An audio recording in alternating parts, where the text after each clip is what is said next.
Buenas tardes con todos. Mi nombre es Gabriela Maqueraticona. Soy médico residente de la especialidad de Medicina Física y Rehabilitación del Hospital Cayetano Heredia. He sido invitada para realizar una ponencia por la Unidad Funcional de Telesalud y Telemedicina del Hospital Cayetano. En esta ocasión voy a presentar sobre el tema síndrome del túnel carpiano. Como una introducción, bueno, el síndrome del túnel carpiano es es una patología muy frecuente, es una de las neuropatías compresivas más comunes y por las que vienen más los pacientes a consulta. En los Estados Unidos se informa una incidencia del 1 a 3 por 1000 personas y una prevalencia de 50 por 1000 personas. Eh, Iguales cifras se han informado también a nivel de Europa y también a nivel de Latinoamérica. Eh, entonces, como vamos a ver posteriormente, vamos a ver que el síndrome del túnel carpiano se va a presentar muy frecuentemente asociada a distintas profesiones. Entonces, figura como un riesgo ocupacional. Bueno, en lo que es epidemiología, vamos a ver un poco más que las mujeres van a ser más afectadas a diferencia de los hombres, con una incidencia de 5 por 1000 mujeres, a diferencia de los hombres, que es de 1 a 2 por 1000 hombres. Eh, También vamos a ver que la incidencia va a ser mayor en personas mayores de 40 a 60 años. Eh, También vamos a ver que esta patología va a estar asociada sobre todo con las personas diabéticas, y también con las personas, con las mujeres embarazadas, ¿no? En el cual van a estar afectadas sobre todo durante el embarazo, y también puede regresionar el síndrome de túnel carpiano después del parto. Bueno, para entender un poco más sobre esta afección, vamos a repasar brevemente sobre lo que es la anatomía del túnel carpiano y vamos a guiarnos por esta imagen de acá, que vemos a la derecha, con un corte transversal a nivel de la muñeca, en el cual nos guiamos, ya que el túnel carpiano va a ser precisamente como su nombre lo dice, un túnel por el cual va a atravesar el nervio mediano y por encima vamos a tener al retináculo flexor, que va a formar como un techo de este túnel, ¿no? Vamos a tener como límites hacia los costados las estructuras óseas, que van a ser los huesos del carpo, el escafoides y el trapecio de un lado, y el ganchoso y pisiforme del lado contrario. Entonces, como vamos a ver, normalmente el nervio mediano va a atravesar este túnel, pero cuando hay alguna disminución del área a nivel de este túnel, se va a producir una compresión del nervio mediano, como vamos a ver en las siguientes diapositivas. Bueno, entonces también mencionar que el retináculo flexor va a limitar y va a evitar que las distintas estructuras que van a pasar por el túnel carpiano protruyan, ¿no? Eh, y así durante la flexión de la muñeca. Entonces, las estructuras que van a pasar por el retináculo flexor, por el túnel carpiano, perdón, van a ser los distintos tendones, como vemos acá en la imagen. Vamos a tener los tendones del flexor superficial de los dedos, también los tendones del flexor profundo de los dedos, al nervio mediano en sí, que lo tenemos acá, de color amarillo, al tendón del flexor largo del pulgar, al tendón del flexor radial de la muñeca. Acá podemos ver la misma imagen de, en el cual tenemos pues como techo al retináculo flexor y a las distintas estructuras que mencioné. Entonces, mencionando lo que es la fisiopatología del síndrome del túnel carpiano, bueno, esta se ha asociado con actividades que van a implicar un excesivo movimiento, sobre todo de flexión de la muñeca, ya que esto va a aumentar la presión a nivel del túnel del carpo. También estos movimientos prolongados van a aumentar esta presión y van a producir una lesión isquémica del nervio mediano. Eh, Existen múltiples mecanismos que pueden provocar el atrapamiento del nervio mediano a lo largo del conducto, y los dos sitios principales de compresión van a ser a nivel de la salida del túnel bajo el techo del retináculo flexor, y también a nivel del amulus del ganchoso, que es un huesecito del carpo, ¿no? Que lo tenemos acá. Eh, bueno, en acá vemos los factores que van a condicionar a que se produzca un síndrome de túneles del carpo. Una compresión eh, mantenida a nivel de esto va a aumentar la presión compartimental y va a alterar, ¿no? Va a producir una lesión isquémica a nivel del nervio. También otra forma de que produzca una alteración a este nivel es una hipertrofia del tejido sinovial que va a rodear a los tendones, y esto también va a producir un daño en el nervio. Y también puede ser a causa de una respuesta inflamatoria, ¿no? Ya sea por uso excesivo, o también algo menos frecuente, un traumatismo, pero que también puede estar presente a nivel de la muñeca, como vemos acá en esta imagen, en esta radiografía. Vemos que a veces hay traumatismos de alta energía, sobre todo en pacientes jóvenes, o en pacientes de edad avanzada, que pueden sufrir algún traumatismo, ¿no? Y que pueden ocasionarse un desplazamiento volar del hueso semilunar, y así se produciría una obstrucción a nivel del túnel del carpo y una lesión del nervio mediano, como lo vemos aquí. Aunque esto ya es un poco común, ¿no? Más frecuente es debido a actividades repetitivas, como había mencionado, tanto de flexión, ¿no? O también de extensión, y sobre todo actividades mantenidas por mucho tiempo. Entonces, de acuerdo a los signos comunes que vemos en el síndrome de túnel carpiano, tenemos el agravamiento de los síntomas durante la noche, ya que muchas personas al momento de dormir suelen flexionar la muñeca, ¿no? Sin darse cuenta, y amanecen con síntomas al día siguiente, como parestesias en las manos. Eh, otro, Otro signo común es que también aparezcan los síntomas al momento de conducir o hablar por teléfono o al usar la computadora, ¿no?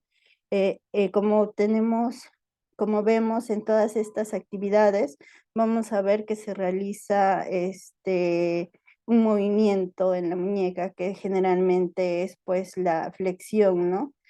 de, de, de la muñeca. Entonces, otro signo común, vamos a ver que van a ser las parestesias. Estas parestesias van a aparecer en la mitad del pulgar, en el índice, en el dedo medio y en la cara medial del dedo anular, de la superficie palmar de la mano. Como vemos acá, esto se va a deber a que el nervio mediano, al cruzar el túnel carpiano, pues va a inervar esta región, ¿no? De los dedos. Entonces, al comprimirse, pues las parestesias generalmente van a aparecer a este nivel. Claro que puede haber variantes y puede estar afectados otros dedos, ya que hay variantes anatómicas en algunas personas, entonces, pero esto es más raro. Bueno, en cuanto a los factores de riesgo, como habíamos visto, en cuanto a la incidencia, van a estar más afectadas las mujeres. Y esto generalmente es porque las mujeres tienen un menor área transversal a nivel del túnel carpiano, a diferencia de los hombres. Generalmente en las mujeres es de 9, mientras que en los hombres es de 11,3. Y también puede ser debido a que muchas mujeres, pues las actividades que realizan eh, están relacionadas con las actividades de flexión y extensión de la mano, entonces también podría deberse una mayor prevalencia en las mujeres. Eh, otro factor de riesgo son las afecciones inflamatorias, por ejemplo, la artritis reumatoide, que va a provocar hiperplasia sinovial y este a su vez puede estrechar el espacio en el túnel carpiano y a su vez causar una compresión del nervio mediano. En el embarazo también es otro factor de riesgo, ya que como vemos en el embarazo, pues va a haber una situación de edema y este puede ocasionar que se dé un aumento de la presión. Otro factor de riesgo es la diabetes. Las condiciones de hiperglucemia que se dan en la diabetes causan una glicosilación y a su vez una inflamación en los tendones. Y esta inflamación va a impedir que se dé un adecuado deslizamiento a nivel del túnel carpiano, ¿no? Y otro factor es la hipertensión arterial. Al inicio, en personas hipertensas, puede haber un alivio inicial de los síntomas, ya que hay una pérdida de flujo sanguíneo debido a la compresión, pero a largo plazo ya vemos los efectos, ¿no? Ya que se produce una enfermedad de pequeños vasos. En acá tenemos un pequeño artículo que revisé en el cual menciona, fue una revisión bibliográfica con bases científicas y estudios que hablaban sobre el síndrome de túnel carpiano como un desorden musculoesquelético de origen laboral y pues evidencia que los factores de riesgo para el síndrome de túnel carpiano son las posturas en flexión, en extensión de dedos, manos y muñecas, también las desviaciones tanto cubital o radial, y también situaciones que implican el agarre, ¿no? O las posiciones de pronación y supinación combinadas, por ejemplo, al momento de desenroscar alguna botella, ¿no? Este movimiento repetitivo puede generar también un síndrome de túnel carpiano. En cuanto al examen físico, bueno, hay diferentes pruebas.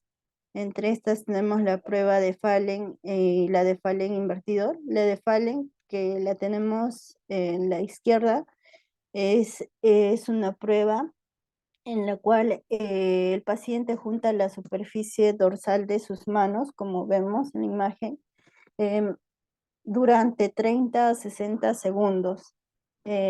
Con esta maniobra lo que intentamos hacer es aumentar la presión sobre el nervio mediano, comprimiéndolo más de lo normal. Y así se reproducirían los síntomas asociados al síndrome de túnel carpiano, como son las parestesias o el dolor. Si el paciente al realizar esa maniobra refiere estas parestesias o dolor, la prueba es positiva. Otra variante es el Fallen invertido, en el cual al paciente se le pide, como en la imagen que vemos, la B, que junte las palmas de ambas manos a modo de una oración y también por el mismo tiempo también se reproducirían los síntomas de parestesias y esto también sería debido a que se produciría un estiramiento, ya que el nervio está inflamado, este, bueno, se reproducirían los síntomas. La sensibilidad de esta prueba es de 0.5 y la especificidad es de 0.33. Otra prueba que se realiza es la prueba de Durkheim. En esta prueba el paciente extiende la mano en una posición supina, como vemos en la imagen, y el examinador coloca los pulgares directamente sobre el túnel carpiano. Eh, Luego se aplica una presión sostenida durante 15 a 30 segundos y bueno, con estos también, si la prueba es positiva, el paciente nos referiría los síntomas de parestesis. La sensibilidad de la prueba es de 0,77 y la especificidad es de 0,22. Otro signo que también aplicamos en el examen físico es el signo de Tinel, en el cual el examinador va a golpear directamente sobre el recorrido del nervio mediano proximal al retináculo flexor. Y esto, al realizarlo, el paciente va a referir un entumecimiento u hormigueo en los dedos, ¿no? Sobre todo en los dedos que están inervados por el nervio mediano. La sensibilidad de esta prueba es de 64-83%. Otra prueba que también vamos a ver es la prueba de abducción del pulgar, en el cual al paciente se le pide que haga el movimiento de abducción, es decir, que aleje el dedo de la línea media y contrarresistencia. Al estar afectado el nervio mediano va a producir una, una hipotrofia del músculo abductor del pulgar. Entonces, el paciente no va a tener la suficiente fuerza para realizar el movimiento contra resistencia. Y como vemos también en el examen físico, vamos a ver que en algunos pacientes, de acuerdo a la severidad del cuadro, vamos a ver que van a presentar una hipotrofia o atrofia del, a nivel de la eminencia tenar e hipotenar, ¿no? En cuanto a los exámenes auxiliares, vamos a tener distintos apoyos para el diagnóstico del síndrome de túnel carpiano, pero dentro de esto tenemos principalmente los estudios electrofisiológicos, y dentro de este tenemos el estudio de conducción nerviosa del nervio mediano, el cual va a ser un estudio que nos va a informar sobre la integridad del nervio mediano. Se va a medir la velocidad de conducción del nervio a través del túnel carpiano, eh, y en caso de que el paciente pues tenga una afección del túnel carpiano, una afección del nervio mediano, vamos a ver que el tiempo de conducción va a ser más lento, ¿no? La respuesta distal va a estar retrasada. Eh, bueno, como tenemos aquí también, vamos a ver que los estudios de electrofisiológicos de conducción van a ser aplicados también a nivel del músculo vector pollicis brevis que es afectado, ¿no? Otro examen que también complementa para el diagnóstico es la ecografía. En la ecografía, pues se va a medir la superficie de la sección transversal del nervio mediano. Un aumento en su volumen pues nos va a ser indicativo de síndrome de túnel carpiano.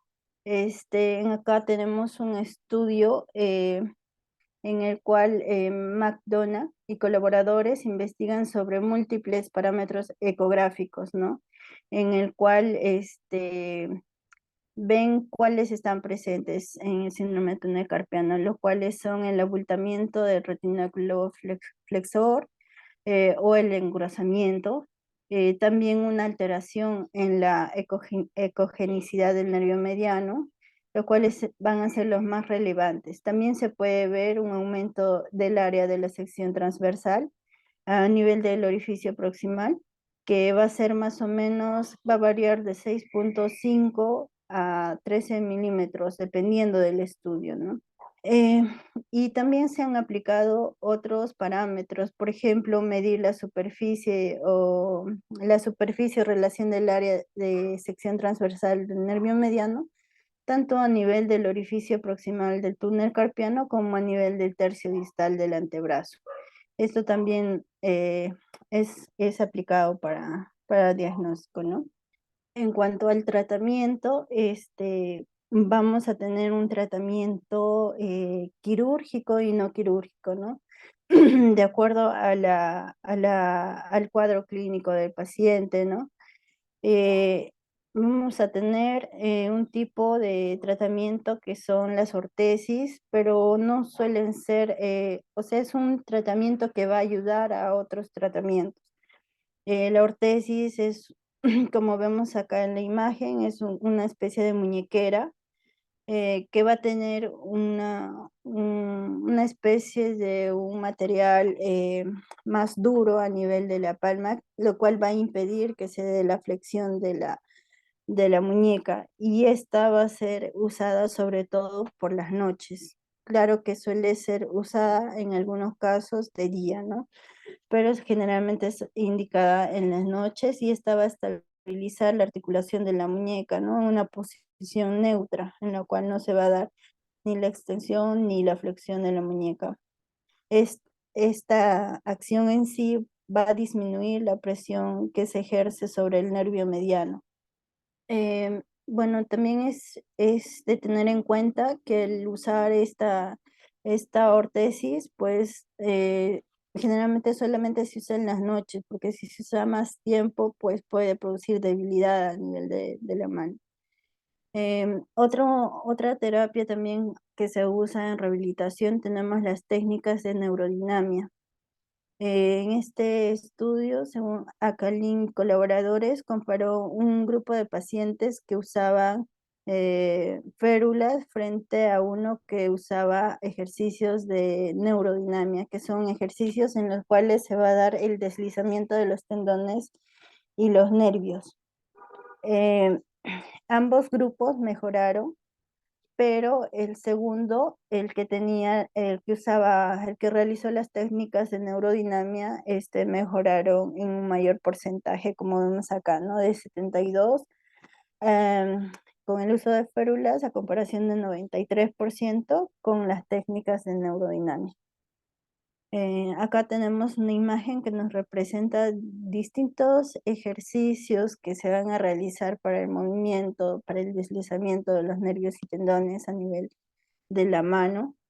Y vamos a ver que, bueno, en estos ejercicios que, como vemos acá, no solamente va a realizarse a nivel de la mano, sino también a nivel de las articulaciones, incluso más distales, como son el codo, el hombro, ¿no? Ya que todas forman un continente, ¿no? El nervio va, sigue un trayecto hacia arriba, ¿no? Otro tratamiento que también se aplica en rehabilitación es el ultrasonido. El ultrasonido también va a disminuir, sobre todo a veces, el dolor que van a presentar los pacientes.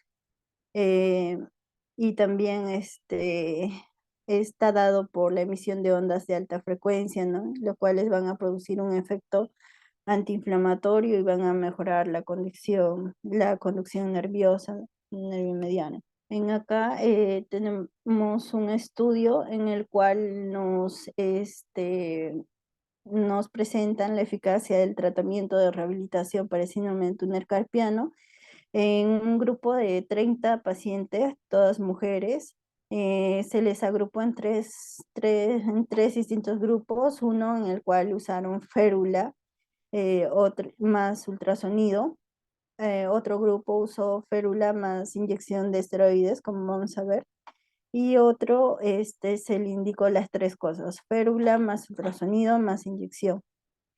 Eh, Como vemos, en los tres grupos hubo una mejoría, ¿no? Pero en el grupo en el cual se le aplicó el tratamiento combinado, tanto férula como ultrasonido como inyección de esteroides, presentó resultados más significativos a las 4 semanas de seguimiento, a comparación de los otros dos grupos. Entonces, con esto hay que tener en cuenta que, bueno, al momento de realizar el tratamiento, siempre es un tratamiento que combine varias técnicas, ¿no? Varios agentes, ejercicios.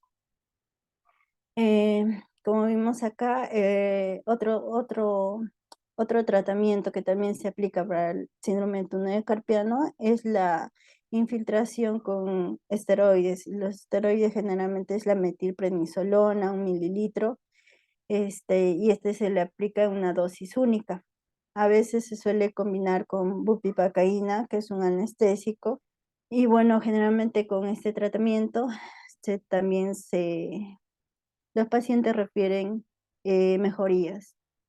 Y según pues la Academia Estadounidense de Cirujanos Ortopédicos, recomiendan que se den las inyecciones de esteroides, ¿no? Y se eviten también lo que son los tratamientos orales como los AINES, ya que estos producen un efecto sistémico, ¿no? Y efectos secundarios a largo plazo.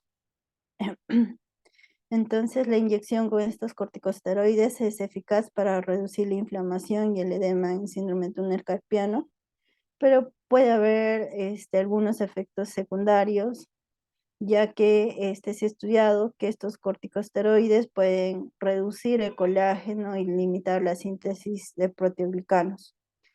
Em, entonces, como vemos, sí se va a dar se va a reducir la inflamación, pero a su vez también tenemos este efecto secundario, ¿no? Que va a disminuir la resistencia mecánica del tendón y esto puede ocasionar una mayor degeneración del tendón, por lo cual también no se da la aplicación, bueno, se da una aplicación única, ¿no?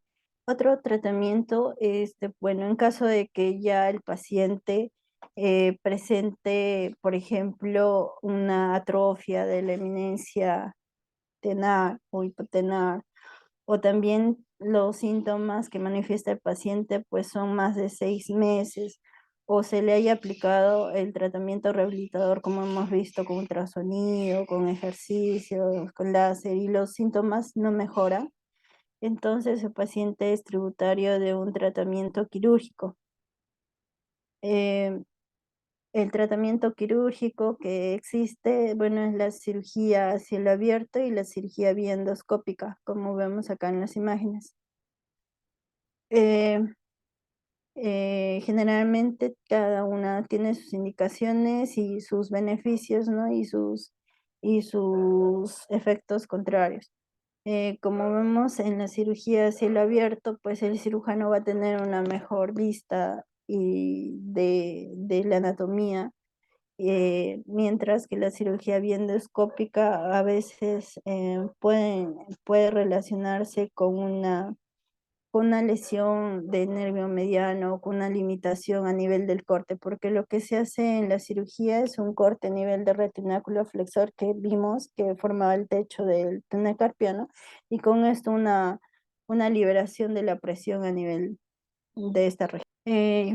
También, bueno, revisé sobre el tratamiento del síndrome de túnel carpiano que era guiado por la ecografía. Este tenía un beneficio ya que la ecografía no solo sirve como diagnóstico, sino también como una ayuda al tratamiento, ya que no, ayuda al cirujano a localizar exactamente el lugar en los que tiene que hacer la incisión y es mínimamente invasivo, ¿no? Entonces, a diferencia de la cirugía a cielo abierto, en la cual se realiza una apertura de más de 4 a 5 centímetros, en